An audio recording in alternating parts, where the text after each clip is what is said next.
My name is Linda. 2 years ago, I married Mark, the man I loved more than anything.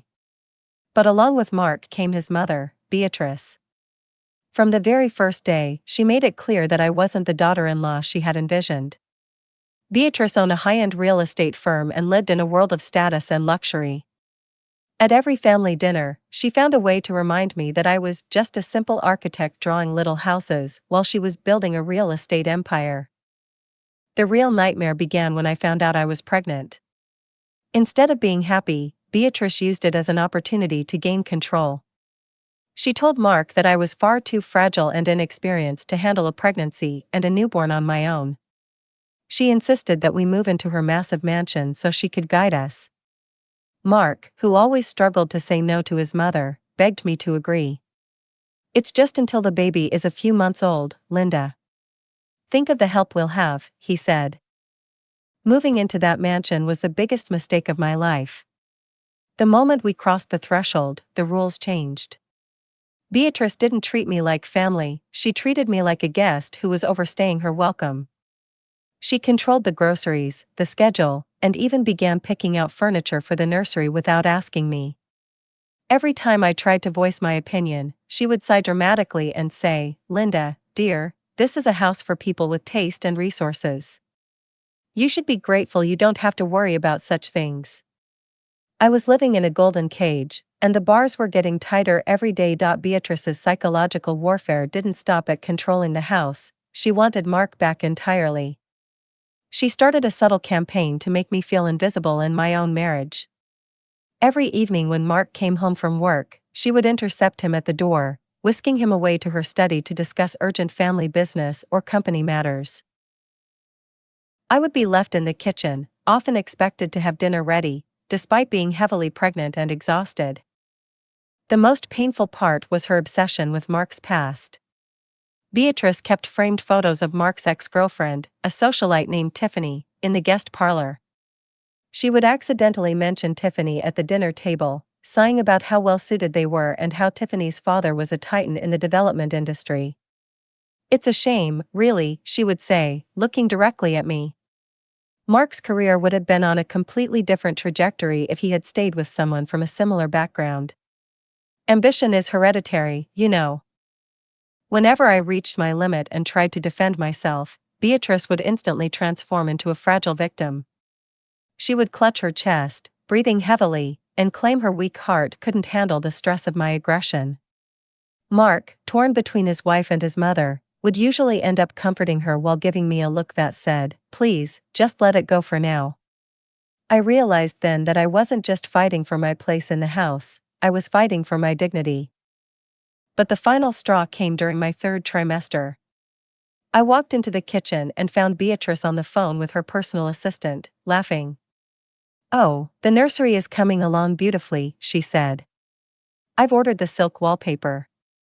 Once the baby is here and Linda realizes she can't handle the pressure, she'll go back to her little apartment, and we can finally raise the boy properly." She wasn't just a difficult mother-in-law, she was a predator waiting for me to fail. That night, instead of crying, I opened my laptop. I had a degree, I had talent, and I was about to prove that my little houses could overshadow her entire empire. I started working in the dark. Every night, after Mark fell asleep and the mansion grew silent, I sat in the corner of the room with the glow of my screen as my only company. I reached out to a former mentor of mine who now ran a global architectural consultancy. He told me about a closed-door competition for a multi-million-dollar waterfront development. It was the kind of project that would define a career for decades, and it was exactly the kind of project Beatrice's firm had been trying to get an invitation for, but failed. I entered the competition using my maiden name, Linda Vance. I didn't want a single person in the industry to link me back to the Miller family. While Beatrice spent her days criticizing my choice of baby clothes and telling me I looked disheveled, I was spending my nights calculating structural loads, designing sustainable glass facades, and creating a vision for the future of the city. I was exhausted, my back ached from the pregnancy, and some mornings I could barely keep my eyes open, but the fire inside me was keeping me alive. Mark began to notice my fatigue, but Beatrice was always there to provide a cruel explanation. "It's just motherhood, Mark," she would say with a smirk. "Some women are built for the pressure of a real life, and others, well, others just find even the simplest tasks overwhelming. You must be patient with her." Mark would look at me with pity, which hurt more than Beatrice's insults. He truly believed I was struggling to cope with the hardship of living in a mansion and doing nothing. Then, 1 week after our son was born, the call came. I was sitting in the nursery, nursing the baby, when my mentor called. "Linda," he said, his voice brimming with excitement. "The committee saw your designs. They said it was the most innovative work they've seen in a decade. You won. The contract is yours." I hung up the phone and looked at my son. I wasn't just a mother, and I certainly wasn't Beatrice's maid. I was the lead architect of the city's most prestigious development. But I wasn't going to tell them yet.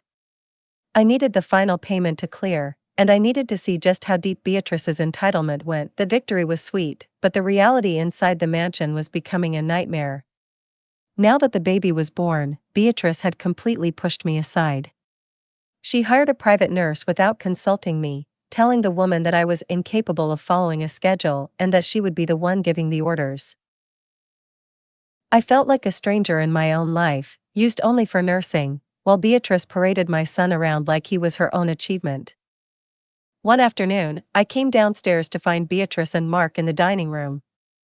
There were stacks of documents on the table. Beatrice didn't even look up as I entered. "Mark, sign here," she commanded. "It's a trust for the baby. Since Linda doesn't have any assets to contribute, I'm putting a portion of the family business in his name. But of course, as the CEO, I will remain the sole trustee until he's 25.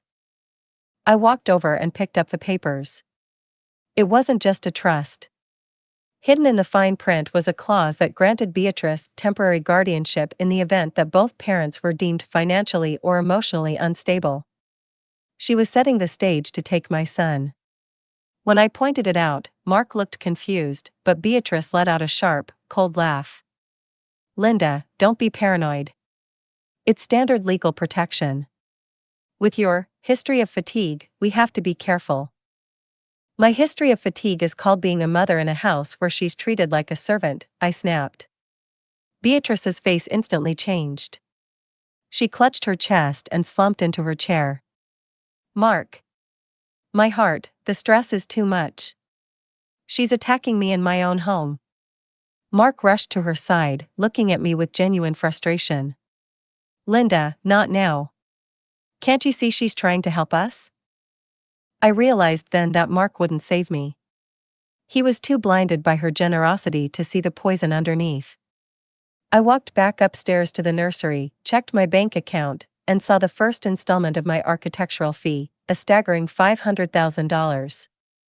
It was more money than Mark and Beatrice had in liquid cash combined. I pulled out my phone and called a locksmith and a private moving company. I had a week before Beatrice's massive 60th birthday gala, and I planned to make it a night the city would never forget. The week leading up to the gala was a blur of calculated moves. While Beatrice was busy with caterers and florists, obsessed with making her 60th birthday the social event of the year, I was working with my legal team. I discovered something Beatrice had kept very quiet: her empire was a house of cards. She had overextended her firm on several luxury developments that were now sitting empty, and she was bleeding cash. I watched her from the shadows of the mansion as she acted like the queen of the city. She would order me to polish silver or organize the guest list, mocking my lack of social standing. I did it all with a smile. She thought she was breaking me, but I was just waiting for her to reach the highest point of her pride before the fall. 2 days before the party, I found Mark in the nursery. He looked exhausted. "Mom says we need to ask her for a loan to cover the baby's medical insurance," he whispered. "She says our savings are gone because of the maintenance costs of us living here." I looked at him, seeing the man I loved being slowly crushed by his mother's manipulation. I didn't tell him that I had already checked the records. Beatrice had been skimming his paycheck for months. "Don't worry about the money, Mark," I said softly. He just shook his head, thinking I was being naive. "Linda, you don't understand. We have nothing. We are lucky she hasn't kicked us out yet. I just kissed his forehead and went back to my room to confirm the final detail of my plan, an anonymous tip to the city's leading business journalist about the new owner of the waterfront project. The night of the gala arrived. The mansion was glowing, filled with politicians, developers, and the social elite. Beatrice was in her element, wearing a diamond necklace that I knew, based on her recent bank statements, she couldn't actually afford. She pulled me aside in the hallway, looking me up and down with disgust. "Stay in the kitchen until I call you out to show the baby," she hissed. "I won't have you embarrassing me in front of the mayor with your cheap clothes." I simply nodded and waited for the clock to strike 9:89 p.m. The ballroom was at a standstill as Beatrice took the stage. She looked radiant under the crystal chandeliers, holding a glass of vintage champagne. "Tonight is not just about a milestone birthday," she announced, her voice booming through the speakers. "It is about the future of the Miller legacy. I am thrilled to announce that Miller Real Estate is in the final stages of acquiring the downtown waterfront lot. We will be building the crown jewel of the city." The room erupted in applause. Beatrice beamed, basking in the adoration of her peers. She then spotted me standing near the service entrance. "And speaking of family," she said, her tone dripping with fake sweetness, "I want to thank my daughter-in-law, Linda, for trying her best to keep the house running while I handle the real work. It's hard for some to balance a family, but I suppose we can't all be leaders." A few people chuckled. Mark looked down at his shoes, his face burning with shame. I didn't flinch. Instead, I pulled out my phone and sent a single text to the tech booth at the back of the hall. Suddenly, the large projector screen behind Beatrice, which had been showing a slideshow of her life, flickered and changed. It wasn't a picture of Beatrice. It was a legal cease and desist order, stamped by the city planning office, addressed to Miller Real Estate. The room went silent. The document clearly stated that Beatrice's firm had been disqualified from the waterfront project due to financial instability and a failure to disclose pending bankruptcies. "What is this?" Beatrice shrieked, spinning around to face the screen. "This is a mistake. A glitch." "It's no mistake, Beatrice," I said, my voice calm but projecting clearly across the silent ballroom. I began to walk toward the stage, the crowd parting for me like the Red Sea. "You didn't acquire the waterfront. My firm did. And as of 4 o'clock this afternoon, my company also purchased the debt on this very mansion." Beatrice's face went from pale to a ghostly white. She gripped the podium so hard her knuckles turned blue. "You? You're a penniless girl living on my charity. You don't own anything." "I'm the lead architect and majority partner of the Vance Group," I replied, stepping onto the stage and looking her dead in the eye. "And Vance is my maiden name. The name you spent the last 2 years dragging through the mud." The silence in the ballroom was so heavy you could hear the ice melting in the champagne buckets. Every pair of eyes was fixed on the stage, on the quiet daughter-in-law standing tall against the city's real estate queen. "This is a joke," Beatrice finally screamed, her voice cracking as she looked at the mayor and her investors. "She's delusional.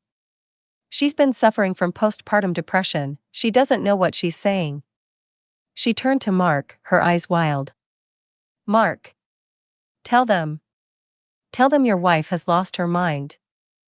Mark stepped forward, looking between his mother's panicked face and the cold, hard evidence on the screen. He looked at the bank logos and the official city seal. For the first time in his life, the fog of his mother's manipulation seemed to clear. "Mom," he whispered, "is it true? Are we bankrupt? Did you lie about the savings?" Beatrice didn't answer him.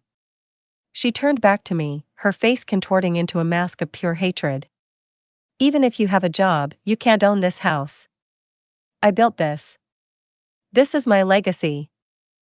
"You built it on a foundation of debt and stolen paychecks, Beatrice," I said, pulling a second document from my clutch. "I didn't just buy the debt. I bought the deed from the bank after you defaulted on your third mortgage 3 weeks ago.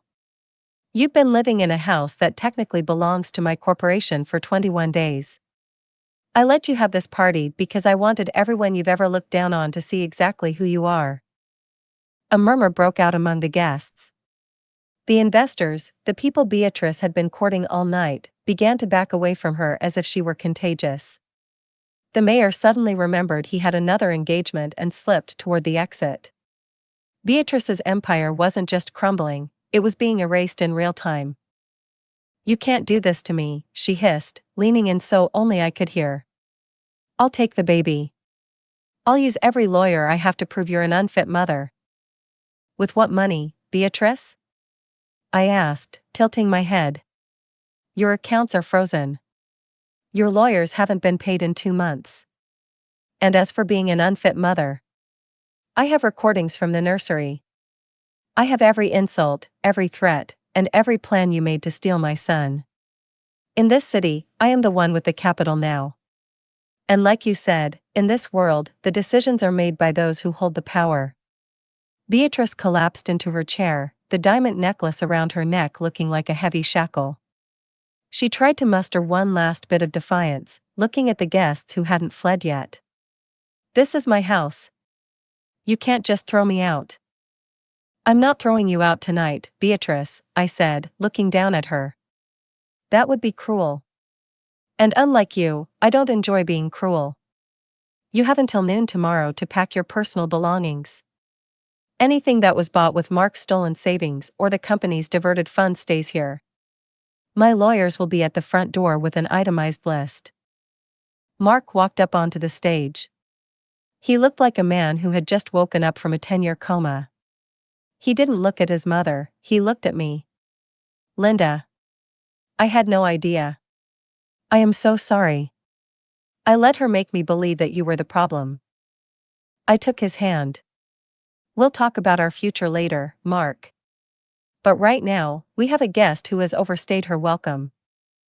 Beatrice stood up, her face twisted. She realized she had lost the room, the house, and her son. She tried to sweep off the stage with some shred of dignity, but as she stepped down, the lead journalist from the city's Business Gazette blocked her path. "Mrs. Miller, care to comment on the allegations of embezzlement and the collapse of your firm? The public would love to know how you managed to hide this for so long." Beatrice pushed past him without a word, fleeing toward the back of the mansion.